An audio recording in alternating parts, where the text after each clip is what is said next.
Hello everyone, welcome to my channel.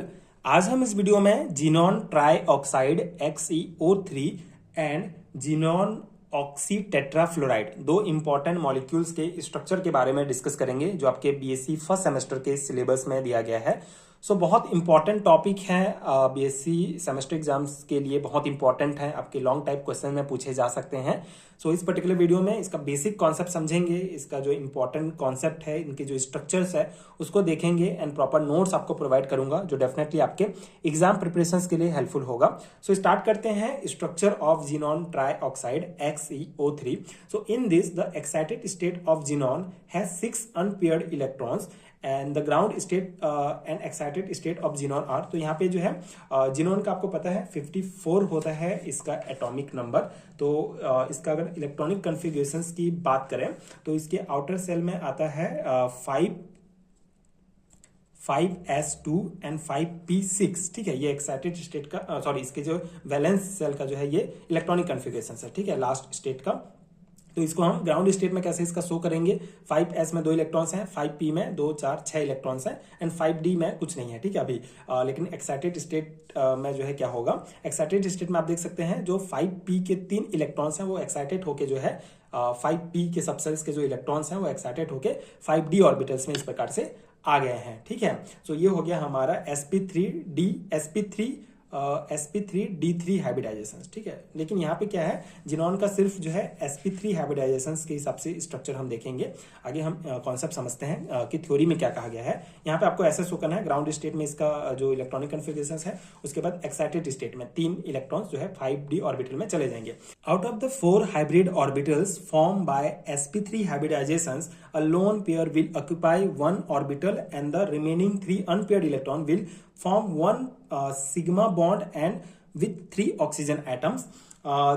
ठीक है, तो यहाँ पे क्या कहा गया है, जो हमारा 4 हाइब्रिड ऑर्बिटल बना हुआ है, ठीक है, संकरित जो ऑर्बिटल बना हुआ है sp3 हाइब्रिडाइजेशंस का, उसमें एक तो लोन पेयर है। ठीक है, तो एक ऑर्बिटल जो है लोन पेयर के साथ ऑक्यूपाइड है एंड द रिमेनिंग 3, ये जो 3 अनपेयर्ड इलेक्ट्रॉन्स हैं वो बेसिकली सिग्मा बॉन्ड फॉर्म करेंगे हर एक ऑक्सीजन एटम्स के साथ। ठीक है, ऑक्सीजन एटम के साथ ये जो 3 हमारे अनपेयर्ड इलेक्ट्रॉन्स हैं ये सिग्मा बॉन्ड बनाएंगे and the electrons of 3d unhybridised d orbitals. ठीक है, जो 3 d ऑर्बिटल्स जो अनहाइब्रिडाइज्ड 3 d ऑर्बिटल्स में जो 3 हमारे इलेक्ट्रॉन्स हैं will form 1 d pi p pi bond each with each oxygen. ठीक है, ये क्या बनाएंगे, ऑक्सीजन के साथ पाई बॉन्ड बनाएंगे, पाई बॉन्ड के साथ जुड़ेंगे।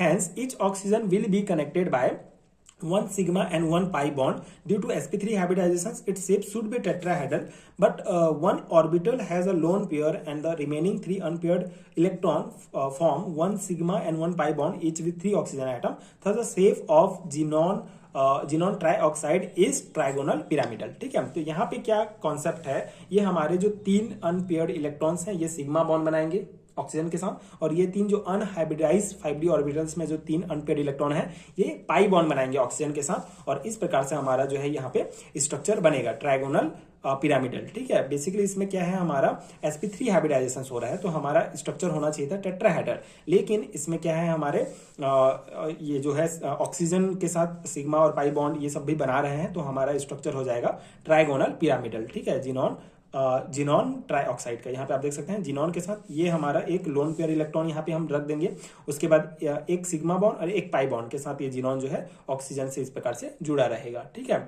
तो ये हो गया हमारा ट्राइगोनल पिरामिडल। ठीक है, स्ट्रक्चर जीनॉन ट्राईऑक्साइड का। ठीक है, तो ये हो गया हमारा पहला स्ट्रक्चर। अब हम सेकेंड जो हमारा मॉलिक्यूल है जो है हमारा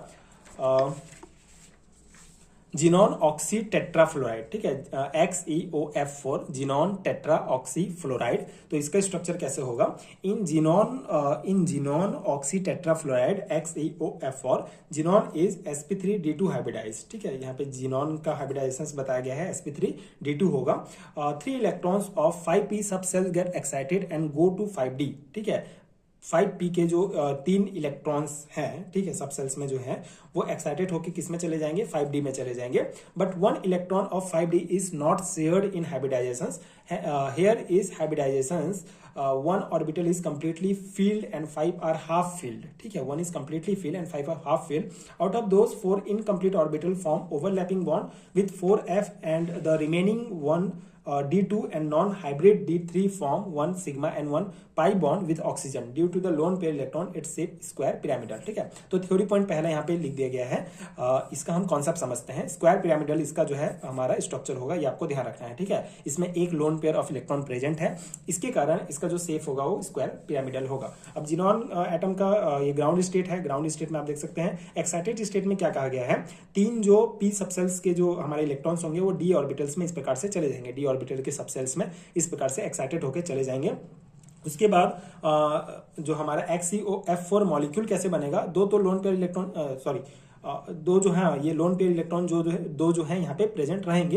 लेकिन यहाँ पे क्या कहा गया है कि 5d सबसेल्स का जो एक इलेक्ट्रॉन्स है, एक जो हमारा सबसेल है वो बेसिकली हाइब्रिडाइजेशन में पार्टिसिपेट नहीं करेगा, वो ऐसे ही रहेगा, ठीक है।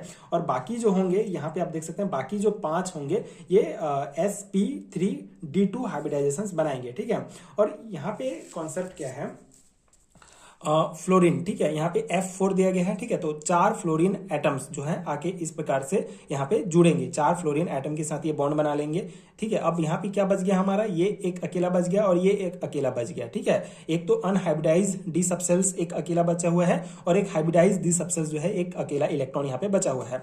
तो अब यहाँ पे क्या होगा, यहाँ पे जो ऑक्सीजन है, ठीक है, जो ऑक्सीजन का जो एक ऑक्सीजन का जो एक ऑक्सीजन एटम जो है बेसिकली यहाँ पे एक सिग्मा बॉन्ड के साथ, इसके साथ सिग्मा बॉन्ड और इसके साथ जो है पाई बॉन्ड बना के इसमें जुड़ जाएगा। जैसे इसके स्ट्रक्चर में आप समझ सकते हैं, ये स्ट्रक्चर दिया गया है जिनॉन ऑक्सी टेट्राफ्लोराइड का। तो यहाँ पे कॉन्सेप्ट क्या समझाया गया है कि ये जिनॉन है, ठीक है, 4 फ्लोराइड तो यहाँ पे जुड़ गया, ठीक है। बॉन्डेड पेयर इलेक्ट्रॉन होंगे, ये 4 फ्लोराइड जुड़ जाएंगे।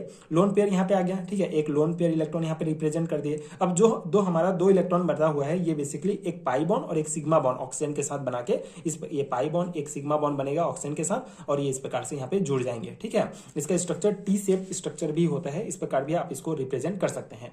तो 2 इसके स्ट्रक्चर हैं जो होता है स्क्वायर पिरामिडल स्ट्रक्चर, ठीक है। तो ये है XeO का हमारा स्ट्रक्चर। आई होप आपको समझ में आ गया होगा। सिंपल सा है, ग्राउंड स्टेट में इस प्रकार इसको रिप्रेजेंट करेंगे, फिर एक्साइटेड स्टेट में 3 इलेक्ट्रॉन इधर जाएंगे। अब यहाँ पे मेन आपको मॉलिक्यूल कैसे बनेगा, sp3d2 हाइब्रिडाइजेशन होगा। एक जो हमारा सबसेल है वो हाइब्रिडाइजेशन में पार्टिसिपेट नहीं करेगा, ठीक है। Not 1 electron of 5d is not shared in hybridization, एक इलेक्ट्रॉन शेयर नहीं होगा। और बाकी जो 4 इलेक्ट्रॉन्स हैं वो बेसिकली फ्लोरीन के साथ पेयर्ड इलेक्ट्रॉन बॉन्ड बना लेंगे और दो इलेक्ट्रॉन जो बचे हुए हैं वो ऑक्सीजन के साथ एक सिग्मा बॉन्ड के साथ जुड़ जाएगा और एक पाई बॉन्ड के साथ जुड़ जाएगा। तो इस प्रकार से हमारा टी शेप्ड स्ट्रक्चर बनेगा। ये जो स्ट्रक्चर होता है वो स्क्वायर पिरामिडल होगा, ठीक है, square pyramidal shape of XeO, ठीक है। तो इसका ये हो गया हमारा शेप, ठीक है। तो ये हो गया हमारा 2 इंपॉर्टेंट मॉलिक्यूल्स का structure and shape. I hope आपको समझ में आ गया होगा एंड ये नोट्स आपके एग्जाम प्रिपरेशंस के लिए हेल्पफुल रहा होगा।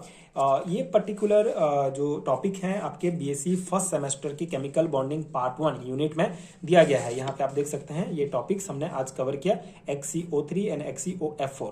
बाकी जो टॉपिक्स हैं पिछले वीडियोस में मैं समझा चुका हूँ, आप चैनल के प्लेलिस्ट में चेक कर सकते हैं, वहाँ आपको इंडिविजुअल यूनिट का सारे वीडियोस का लिंक मिल जाएगा, प्लेलिस्ट में मिल जाएगा, आप चेक कर सकते हैं। वहां से आप वीडियोस देख के कॉन्सेप्ट समझ सकते हैं।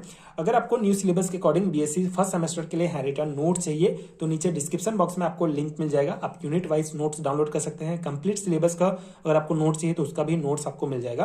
तो आप नीचे डिस्क्रिप्शन बॉक्स में आपको लिंक मिल जाएंगे, आप चेक कर सकते हैं, वहां से आप हैंड रिटन नोट्स डाउनलोड कर सकते हैं। एंड अगर वीडियो हेल्पफुल है तो आगे के वीडियोस देखने के लिए चैनल के साथ जुड़े रहिए। Thank you so much for watching.